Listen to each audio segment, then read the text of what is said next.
Welcome back, everyone. This is Kieth Bryan, Jason Hall, Ernest Alonso with The Answer, 1170 AM. We are here in the studios with a special guest, Mr. Ernest Alonso from Commercial Real Estate Connections. And Ernest and I, we've been friends for about, 15 years now, Ernest. What do you say, more or less? Yeah, right around the 2000. Well, he remembered you going to the Cayman Islands or something. Yeah. Oh, so do the math. What does that give us? That's 15 years ago? Yeah. There you go. If he remembered that, or at least you remembered hearing about it. Sure, absolutely. And I wanted to open up with my absolute favorite story about Ernest Alonso and how we met. It was about 15 plus years ago. Ernest and I, we were living up in Chino working, and I was introduced to him, and as we were sitting there talking, he was working in a roll-up desk and had his laptop opened up, and I thought, I'm going to prank this guy really well. So I went back to the water cooler and I got 2 cups of water, one with no water in it, the other one with water. And I walked up to the desk drinking a cup of water with the empty one in my other hand out of sight.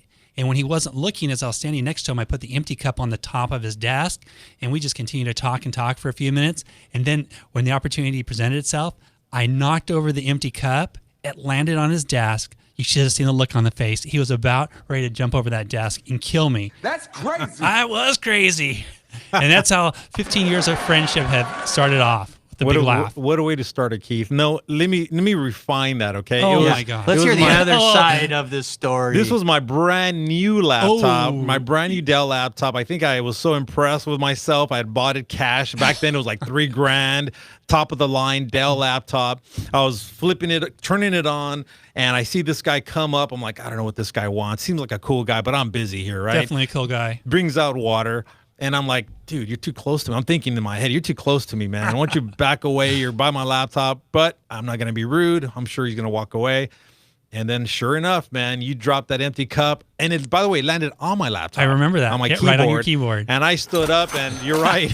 Ching, ching. You're right. I wouldn't have lashed out at you, but had it had water, I can't You would have come promise unglued. you I might not be that, here that I today. would have you been guys nice. might not be friends. You might Yeah. be on the show Yeah. today, Ernest. Yeah, I would have. All right. But anyways, All right. great start. Yeah, of course, we definitely laughed great. about it afterwards. So, Ernest, Commercial Real Estate Connections. Tell us a little bit about that and what is it that you do? Well, Commercial Real Estate Connections is not the reinvention of a wheel. It's an idea, it's a process, it's an organization of multiple commercial real estate industry professionals.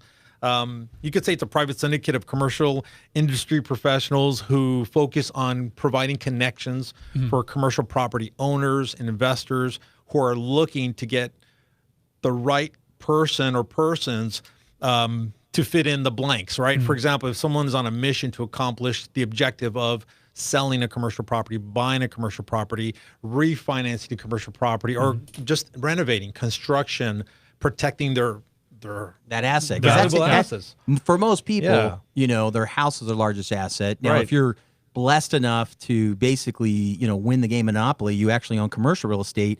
And so those are, the extra blessings that we have in life. Those that own hotels, they own businesses, Oh, yeah. The Broadways and Park Places. Right. I mean, one of my good clients and friends, he owns a very large office building here in San Diego, and he personally still manages it. And this is where you're saying, when he needs to do renovations, improvements, because he's getting people in and out, he has to know people and have connections, and that's kind of what your company does. It does. It does that. And once again, we're not the only solution, but we're one of many. However, our goal is to create the above the limited expectations of the client's needs and wants so that we can underpromise, overdeliver, and create that connection where, when the smoke clears, you're like, man, I'm so glad I put this team together. Yes. Thank you, Ernest, because now I can focus on doing what I do best. Let's say in this, hypothetical situation, Jason says, hey, I got this client. He's a doctor. He's a cardiologist. He and his team of doctors want to buy that medical facility worth, say, $15 million. It's one thing to have the money and the assets and the financing to go through the process, but they're going to need a lot of commercial professional advice, consultants, advisors, and they're busy being cardiologists. Right. That's Absolutely. because that's what they do They best. need to go to Yeah, guy. and so right? they want a go-to guy, sort of like a concierge of services, not obligated, but they say, look, here's my checklist, Ernest. I need you to make sure the roof is in great condition, the HVACs are in great condition, the lighting, the alarm systems, the windows. I could go on and on. Right. It literally is a laundry list of commercial needs and wants. If they need it, hopefully, we can provide the solution to whatever obstacle challenges they may have. So your team is everything when it comes to commercial. So you've got, like you're saying, the inspectors are going to help inspect each one of those unique things, because that can be tens to hundreds of thousands of dollars to replace the roof, the HVAC on something like that. And you want to make certain before you buy anything, whether it's residential or commercial, that you have a professional review that. So that's what your team will help take care of, down to the financing, the commercial side, to maybe even the cleaning facilities. I mean, you know, you need to have that. And do we have the right person in there now cleaning the existing building, or do we need to hire one of our preferred vendors to come in there and do that? And, you know, I love actually speaking to the cleaning crew that comes into all the buildings I've always occupied, you know, because they really appreciate their job. And they always come in and they have great stories. They got great stories. And I'm usually there working at 6, 7 o'clock at night. And they're like, oh, it's Jason. He's the only one here. Like literally last night, they always kind of, you know, walk in, or some surprised to see somebody. But those are great stories. And again, they got great customer service. But so you guys handle all of that. Is there anything outside of commercial stuff you don't handle? So is there anything specifically that you guys stay away from, or is it anything commercial? Think of Ernest and his company. Yeah, that's a commercial connections, right? Yeah, that's a great question. What ends up happening, once again, if I were to fill this room out with the typical persons that are the connections, right, within commercial real estate, in the room we'll have the guy who owns the roofing company, the alarm system, the guy that owns the appraisal division. So I deal primarily with the principals of their small business company, so that I'm dealing with a decision maker. Whomever they choose to delegate the service or the work or whatever, great. Let's do this. Let's put it together. Now, back to your question. Sometimes it gets unique where we need to do a merger or an acquisition, and we require lawyers more than we require lenders.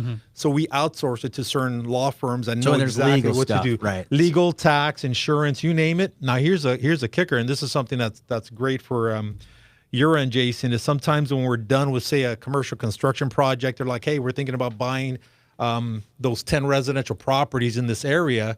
Well, we don't do residential. You know, we politely refer them to, say, someone like yourself. Yeah, to or like Keith and I. Yeah, I do the loans. Keith does the real estate. Yeah, and then Keith can do the real estate and what have you. So once again, we're not here to say we're strictly commercial, but we don't say no either. We say, look, you know, our umbrella is commercial real estate connections, and that's why it's called commercial connections. Yes, and if you need a loan, go see someone like Jason. If you need a real estate representative, go see someone like Keith. Now, what territories or what areas do you guys? Well, right now, I started out in my own backyard, right in the Chino Hills area, in the Chino Valley. But because my network is very huge, and the blessings come from whom I've already met with in the past. Okay. For example, my USC alumni network, right? So I'm biased. I went to USC, so I'm Bruin. We were talking about that while we were waiting on you to get here. San Diego State. Big, fan. Actually, Sunday night spent time. Right. I spent time with the coaches Sunday night. We do an annual get together with some of the top supporters of the Aztecs, with the coaches and their significant others. So usually spouses, girlfriends, because it's pretty much all guy staff. Not that it has to be, but it just tends to be that way for football coaches, right? But we have to play you guys our second game. See, we go up to UCLA, so we all got our tickets, and so we're looking forward to it. But Todd, our producer, was like, you know what? My sister is a UCLA or USC, and you realize that's like your guys' big rivalry. You know what? The Trojans and Bruins, like, they respect each other and hate each other at the same time. Fight on. Sure. Thank you. Fight on, brother. Fight on. That. Well, here's the thing. I don't want to get into too much of university rivalries, but I can tell you right now, me personally, I don't hate anyone. I'm just lucky I went to USC. I got accepted. Yeah. I'm blessed with the education. The outcome was, of course, I got my degree from USC. So can't blame me if I'm a diehard Trojan, right? So when people say, well, you're about to go up against, let's say, fill in the blank, Arizona or whomever, right. I hope we win. If we don't, then you're okay. Yeah, you're not going to live. Yeah, you're okay with it. But I sorry to interrupt when I hit you on that. But that's your network. So being a Bruin, right? Trojan. Excuse me. You went to UCLA or USC? Correction. USC. Oh, see, gosh, man. Stay within. I'm all over here. It's all over. All right. So just I went off on tangent, but what I was saying is, when you ask, where's the local, connections and how does this flourish? It starts with who I know already within the commercial real estate industry. Okay. And fortunately for me, I just reached out to my network of USC alumni professionals that are within the real estate industry. USC. See, that's why you're confusing me. Yeah, USC. You just said UCLA. Well, I'm teasing you now. No, you did say USC, but not UCLA.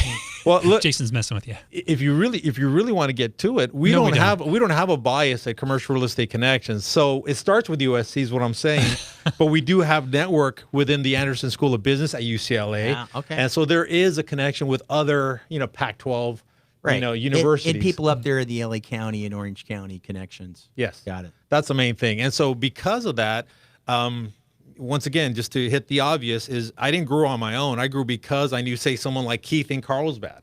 So I knew someone in Orange County, Riverside County, San Bernardino County. We're growing now in the Ventura County area, Northern LA County, West LA area. And of course, thanks to Keith and someone like yourself and these others that are in the San Diego area, we look to expand in the North and South San Diego.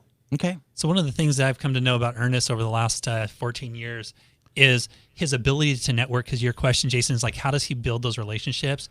This guy is probably the best marketing guru that I know of anyone.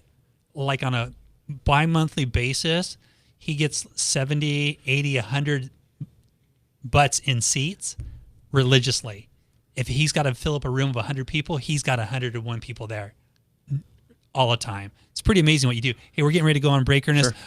How can our listeners get a hold of you if they have some additional questions, or if there's that commercial guy that's out there or gal that's looking to buy or sell, or they need some commercial real estate connection direction? How can they get a hold of you? Well, for now, so that people can just maybe write this simple number down, I have no shame and no problem with people contacting me directly on my mobile phone. The best number would be the 949-929-8139. Okay. I do have a website coming up, but if they log in it now, it's already like under construction. So, just call me or text me. Text is going to be the preferential option. Yes. 949-929-8139. Okay. Fantastic. Well, you got anything else, Jason, before we go to break here? No, I think that's it. Okay. Again, you're listening to the Whissel Weekends here on AM 1170 The Answer. And there is the USC fight song. Fight on, right? This is how I move when I hear that song. Wow. I don't know if I can hear that, Todd, as an Aztec fan. I don't know if that's allowed in here, but we do have a guest. And like Ernest said, we love all Southern California schools. Amen. Right? Oh, yeah. So, amen, brother. All right, we'll be right back.